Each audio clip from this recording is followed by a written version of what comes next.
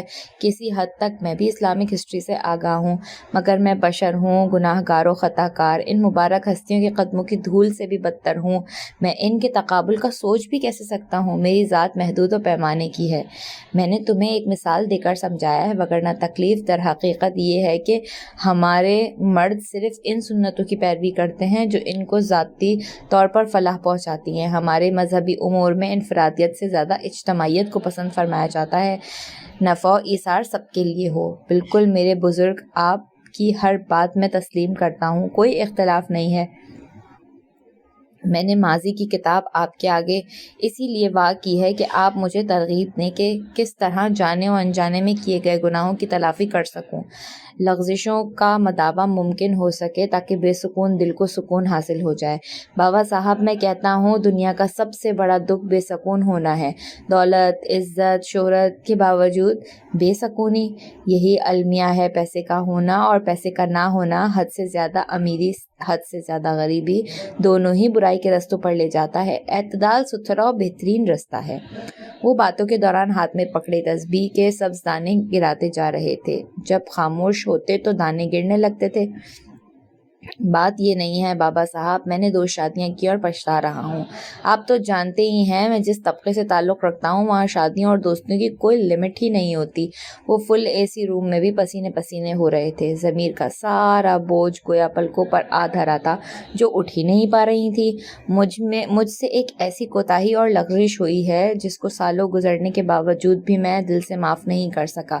نہ ضمیر نے سزا سے رہائی دی۔ ایک آگ و جہنم ہے جو میرے اندر بھڑکتا رہتا ہے۔ دن و رات کسی لمحے سکون نہیں پاتا ہوں۔ ان کا سرخ و سفید چہرہ تاریک ہو گیا تھا۔ تمہارے چہرے سے نفس کی گمراہی کا گمان ہو رہا ہے بیٹا۔ یہ کس قسم کا بوجھ تم نے اٹھا لیا ہے؟ اللہ تم پر اپنا خاص کرم کرے میرے بچے۔ انہوں نے اپنا لرزتا ہاتھ ان کے سر پر رکھ دیا۔ وہ ہاتھ تھا یا شجر سایہ دار تھا جو برسوں سے ان کے دھوپ میں جھلستے بدن اور روح کو چھاؤں میں لے آیا تھا۔ وہ لمبی چوڑی شاندار شخصیت کا مالک شخص، وقار و تمکنت جس کی پہچان تھی، اٹھا اور ان کے پاؤں پکڑ کر اعتراف گناہ کرنے لگا۔ بہت بڑی گمراہی ہو گئی ہے مجھ سے بابا جان۔ زنا جیسا گناہ سردرد ہو چکا ہے مجھ سے۔ کئی سالوں قبل وہ شدت سے رو پڑے۔ وہ ماڈل تھی اپنے وقت کی، بہت پاپولر، بہت خوبصورت۔ نویرہ جتنی حسین تھی اتنی ہی مغرور اور بد دماغ بھی۔ میرے جیسے بڑے بڑے لوگوں کو خاطر میں نہیں لاتی تھی۔ پھر نامعلوم سے مجھ سے کیا خوبی بھائی کہ وہ خود ہی میری طرف دوستی کا ہاتھ بڑھا بیٹھی اور اس طرح ہماری دوستی ہو گئی تھی۔ بابا رحمت کے دلاسے و تسلی دینے پر وہ ٹیپ ریکارڈر کی طرح آن ہو گئے۔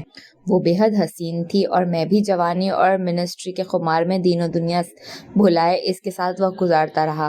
گھر میں نہ شوبز کی دنیا میں کسی کو بھی کانوں کان ہمارے معاشرے کی خبر نہ ہو سکی تھی۔ پھر ایک دن وہ میرے پاس بہت پریشان حالت میں آئی تھی۔ وہ ماضی میں کھو گئے۔ ارے یہ کیا حال بنا رکھا ہے تم سے کہا تھا نا کہ آج ہم سارا دن باہر گزاریں گے۔ تم نے لگتا ہے کل سے ڈریس چینج ہی نہیں کیا۔ وہ اس کے شکن آلود کپڑے اور بکھرے ہوئے ترتیب بال دیکھ کر بولا۔ کل رات سے میری طبیعت ٹھیک نہیں۔ وہ خشک ہونٹوں پر زبان پھیرتے ہوئے گمسم لہجے میں کہہ رہی تھی۔ کیا ہوا؟ موسم کی تبدیلی میں فیور فلو ہونا عام بات ہے۔ وہ اس کا چہرہ دونوں ہاتھوں میں لیتا ہوا شوخی سے بولا۔ مجھے نزلہ بخار نہیں ہوا ہے۔ وہ اس کی آنکھوں میں دیکھتی ہوئی بولی۔ آئی ایم پریگننٹ، ہمارا بیبی آنے والا ہے۔ واٹ؟ اس کے مسکراتے چہرے پر ایک دم بوکھلاہٹ اور غصے کی سرخی پھیلتی چلی گئی۔ ہاتھوں میں تھاما چہرہ جھٹکے سے دور کیا۔ کیا بکواس کر رہی ہو؟ دماغ خراب ہو گیا ہے تمہارا؟ جن کے ہاں بیبی پیدا ہونے والا ہوتا ہے ان کا کیا دماغ خراب ہوتا ہے؟ اس کے سخت رویے پر دل برداشتہ ہو کر وہ گویا ہوئی تھی۔ کیا تم نے بچہ رٹ لگا رکھی ہے؟ میں کہتا ہوں اب اس فضول بکواس کو فوراً ختم کرو، ابارشن کرا لو۔ ڈاکٹر کہتی ہے ٹائم اوور ہو چکا ہے۔ پھر آپ نے کہا تھا جلدی شادی کریں گے ہم۔ اب شادی کرنی پڑے گی آپ کو۔ زندگی بھر وفا کے وعدے کرنے والا لمحوں میں اجنبی بن گیا تھا۔ میں شادی کروں گا تم جیسی عورت سے جس کی شام کسی کے ساتھ اور رات کسی دوسرے کے ساتھ گزرتی ہے؟ تم نے مجھے پاگل سمجھا ہوا ہے جو کسی دوسرے کا گناہ میرے سر تھوپنے آئی ہو؟ وہ لفظ نہیں تھے، تیروں کی برسات تھی جو دل پر برس رہی تھی۔ کتنا بڑا الزام لگا رہے ہیں آپ! اگر میری کوکھ میں پلنے والا بچہ گناہ ہے تو اس گناہ میں آپ بھی برابر کے شریک ہیں۔ مسٹر یوسف، آپ تو بے حد عام سے امیرزادے نکلے، میں تو آپ کو بہت خاص سمجھی تھی۔ خاموشی سے نکل جاؤ یہاں سے ورنہ زندہ دفن کروا دوں گا اور کسی کو پتہ بھی نہیں چلے گا کہ تم کہاں غائب ہوئی ہو۔ وہ خوبصورت شہزادہ یکلخت ہی بھیانک بھیڑیے میں بدل گیا تھا۔ ٹھیک کہتی تھی ممی کہ آپ کا اصل چہرہ اب دکھائی دے گا، اور دیکھ لیا میں نے آپ کی حوث بھری بدصورت کری شکل۔ پھر وہ بے تحاشا روتے ہوئے ان سے ہاتھ جوڑ کر بولی، رحم کریں مجھ پر، لاکھوں مردوں میں سے آپ کو فوقیت دی ہے، میں قسم کھا کر کہتی ہوں آپ کے سوا میری زندگی میں کوئی مرد نہیں آیا۔ ہر طوائف یہی کہتی ہے اس کی زندگی میں پہلے کوئی مرد نہیں آیا، میں نے اللہ کی قسم کھائی ہے یوسف۔ طوائف کیا، اس کی قسم کیا، تمہاری قسم پر اعتبار کر کے میں مان لوں کہ یہ ناجائز بچہ میرا ہے؟ وہ استہزائیہ انداز میں گویا ہوا تھا۔ آپ کو ماننا ہوگا یہ بچہ آپ کا ہی ہے، آپ کو مجھ سے نکاح کرنا ہوگا، ورنہ میری عزت تو داغدار ہو چکی ہے، سلامت میں آپ کی عزت بھی نہیں رہنے دوں گی، دنیا کو دکھا دوں گی آپ کا اصل مکروہ چہرہ و کردار، زندہ رہو گی تو دکھاؤ گی نا، وہ خوفناک لہجے میں بولا تھا۔ عمرانہ کا پارا ہائی ہو چکا تھا، گھر میں صوفیہ اور ان کی آوازیں گونج رہی تھیں۔ مؤنس صاحب کے آنے پر صوفیہ ان کے سمجھانے بجھانے پر چپ ہو گئی تھیں، مگر عمرانہ کو لگ رہا تھا بازی ان کے ہاتھ سے نکل رہی ہے۔ زیادتی کرنے والے کو کبھی محسوس ہی نہیں ہوتا کہ وہ زیادتی کر رہا ہے، اور جب اس کے احتساب کا وقت آتا ہے تو وہ واویلا کرتا ہے۔ یہی حال ان کا بھی تھا، کسی کو خاطر میں لانا ان کی عادت میں شامل نہ تھا۔ مؤنس صاحب کی عمر اور رتبے کا خیال کیے بغیر ان سے بھی بدتمیزی و بد کلامی کی، اور حسب عادت مائدہ کے ہمراہ رضوانہ کے گھر چلی گئی تھی۔ شومئی قسمت وہاں ان کے لیے محض گرم تھا۔ میں عمرانہ کو کال کروں ورنہ وہ ناراض ہوگی۔ افرا کے سسرال والے انگوٹھی پہنا کر چلے گئے، نہ بلایا نہ بتایا، غیروں کی طرح چھوڑ دیا۔ وہ اندر قدم رکھنے والی تھیں، مان اندر سے رضوانہ کی آواز ابھری، کوئی ضرورت نہیں ہے اس دوکھلی اور جھوٹی عورت کی پرواہ کرنے کی، وہ غیروں سے بدتر ہیں، آ جاتی ہیں یہاں جھوٹی محبت جتانے۔ عروہ کی نفرت بھری آواز پر عمرانہ اور مائدہ نے ایک دوسرے کی طرف حیرت سے دیکھا، پھر اندر داخل ہو گئی تھی۔ ارے عمرانہ، بڑی عمر ہے تمہاری، ابھی تمہیں ہی یاد کر رہی تھی۔ رضوانہ ان کو اچانک دیکھ کر سٹ پٹا گئیں، پھر لبوں پر مسکراہٹ سجا کر ان کی طرف بڑھیں، جبکہ عروہ اسی طرح بیٹھی رہی۔ ہاں بھائی، کیا کہہ رہی تھی تم؟ میں دوگلی اور جھوٹی عورت ہوں؟ کیا جھوٹ بولا ہے میں نے تم سے، اور کیا دوگلا پن کیا ہے، بتاؤ تو ذرا۔ بھڑکی ہوئی وہ پہلے ہی تھی، عروہ نے جلدی پر تیل کا کام کر دیا تھا۔ بالکل غلط نہیں کہا میں نے، جو آپ ہیں وہی کہہ رہی ہوں، یہی پوچھ رہی ہوں کیا کہہ رہی ہو۔ ارے عمرانہ، تم بھی کہاں اس کی باتوں کو دل پر لے رہی ہو، کل سے ڈسٹرب ہے۔ دراصل کل رات بنا انفارم کے افرا کی ساس اور نند آ گئی تھی، وہ بات پکی کر گئیں اور شگن کے طور پر گولڈ کی رنگ افرا کو پہنا گئیں۔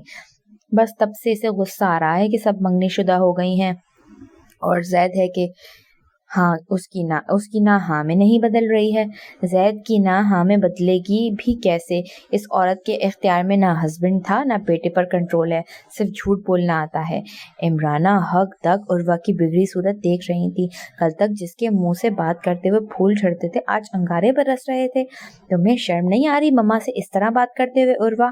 تم کون سی نیک پروین ہو؟ جس طرح جنید کو الو بنا کر تم نے منگنی کی ہے وہ میں اچھی طرح جانتی ہوں، تم شرم کی بات نہیں کرو تو بہتر ہے، اس نے استہزائیہ انداز میں مائدہ کو کہا۔ رضوانہ خاموش کھڑی تھی۔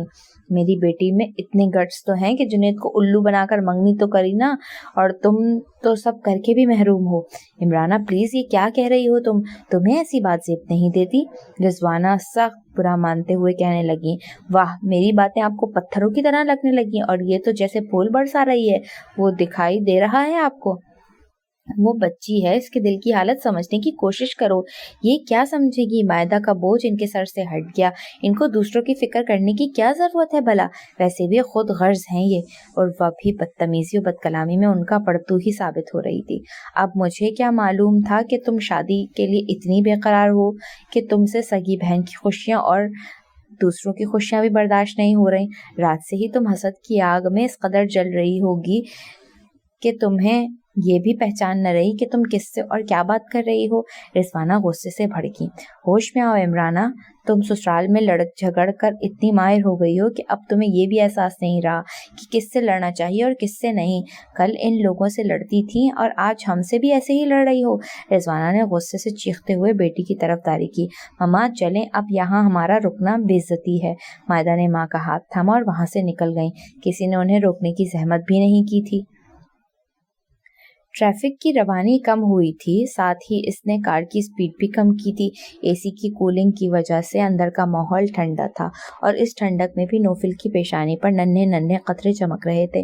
آخر اس زبردستی کا مقصد کیا ملا آپ کو روڈ پر تماشا کر کے؟ آخر اپنی اہمیت و حاکمیت جتانے کا شوق کیوں ہے آپ کو؟ تماشا میں نے نہیں، تم نے کیا ہے۔ میں نے بہت خلوص سے تمہیں آفر کی تھی۔ کیا آج سے قبل میں نے تمہیں کبھی ڈراپ نہیں کیا تھا؟ تم اس طرح ریئیکٹ کر رہی تھی گویا ہم ایک دوسرے کو جانتے ہی نہیں۔ اس کے انداز میں سخت برہمی و غصہ تھا۔ ہمارے درمیان کوئی ایسا فرینڈلی ریلیشن نہیں ہے۔ جب آپ چاہیں گے میں آپ کے ساتھ چلی جاؤں گی۔ آپ کی نگاہوں میں خواہ میری کوئی بھی ویلیو ہو، لیکن میں ایک عزت دار لڑکی ہوں۔ چے خوب، میں تمہیں ڈیٹ پر لے جا رہا تھا۔ اس کے لہجے کی تپش مزید بڑھ گئی تھی۔ بہت منہ توڑ جواب ملا تھا، وہ کچھ کہہ نہ سکی۔ چند لمحے توقف کے بعد چپتے ہوئے لہجے میں گویا ہوئی، کوئی دنیا میں ایسا پیدا نہیں ہوا جو مجھے ڈیٹ پر لے جانے کی آفر کرے۔ نوفل نے ایک جلتی ہوئی نگاہ اس پر ڈالی اور پھر استہزائیہ مسکراہٹ سے بولا، میں ایسے اخلاق باختہ چیلنج قبول نہیں کرتا، وگرنہ۔ وہ کہہ کر خاموش ہو گیا۔ اس کی استہزائیہ مسکراہٹ میں کچھ ایسی ہی کاٹ تھی کہ اس کی احساس کمتری مزید بڑھ گئی تھی۔ وگرنہ کیا؟ ہاں، وگرنہ کیا؟ مقصد کیا ہے آپ کا وگرنہ کا؟ وگرنہ کا مقصد تم اچھی طرح سمجھ رہی ہو۔ بحث مت کرو۔ بہت غرور ہے آپ کو اپنی دولت و جائیداد پر۔ نوفل کا لہجہ ٹھنڈا تھا اور اس کے لہجے کی آگ انشرا کے لفظوں میں سمانے لگی تھی۔ وہ اس کی دکھتی رگ چھیڑ گیا تھا۔ میں کردار کو اہمیت دیتا ہوں، پیسہ کردار پر کبھی فوقیت حاصل نہیں کر سکتا، لیکن عورت کے لیے کردار سے زیادہ امپورٹنس دولت و جائیداد کی ہوتی ہے، جس کی خاطر وہ سب کچھ کر سکتی ہے۔ مجھ سے زیادہ عورت کے کردار کو کوئی جان ہی نہیں سکتا۔ میں نے سب بھلا کر تم سے دوستی کی تھی۔ میں سمجھا تھا میں غلط ہوں۔